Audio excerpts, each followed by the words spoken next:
I'm putting you on the spot, Mr. Finnerty. Has the dollar peaked?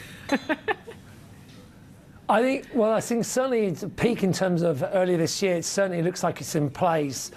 Definitely now. I think the dollar can still obviously rally more, but as I said, whether it goes back to the highs of just even last month, it seems to be very debatable, certainly at the moment. I think a key thing to watch out for is certainly the inflation expectations data today out of the University of Michigan, because you really want that to confirm this idea that inflation is still under control.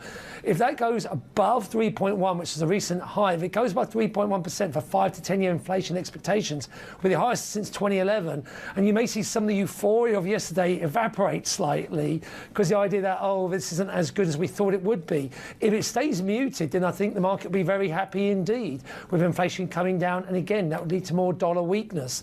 So while yes, the dollar could rally, in terms of the peak, you think certainly the near-term peak is definitely in for the moment.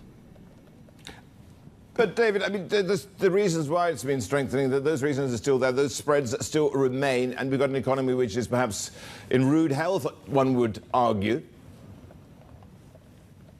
Yeah, certainly you're right. The underlying factors haven't changed, but then you could also argue, look, the position was so stretched, it was so dollar-dollish. I mean, myself, I've been a big dollar bull all year as well. And even I have to go, look, sometimes things change, and you've had too much of a good thing, and now the market's just overreacting to that the other way around. We're seeing certainly currencies like the Korean won that's been very beaten up the whole year. That's rallying very strong, as is the Thai baht in Asia and other currencies. So we're seeing the reversal of fortunes, I think, because it was such a one-sided trade. So you're seeing some of that unwound. That's some of today's move. But as I said, today, the inflation expectations data, if that comes in higher than the market's anticipating, you could see reversal of these when we come in Monday morning. So a lot of choppy trade, and one day's trade doesn't necessarily make a trend, but certainly in terms of a near term, you know, if you're looking for something to hang your hat on in terms of has the dollar reached a high, you'll be very happy with that inflation report.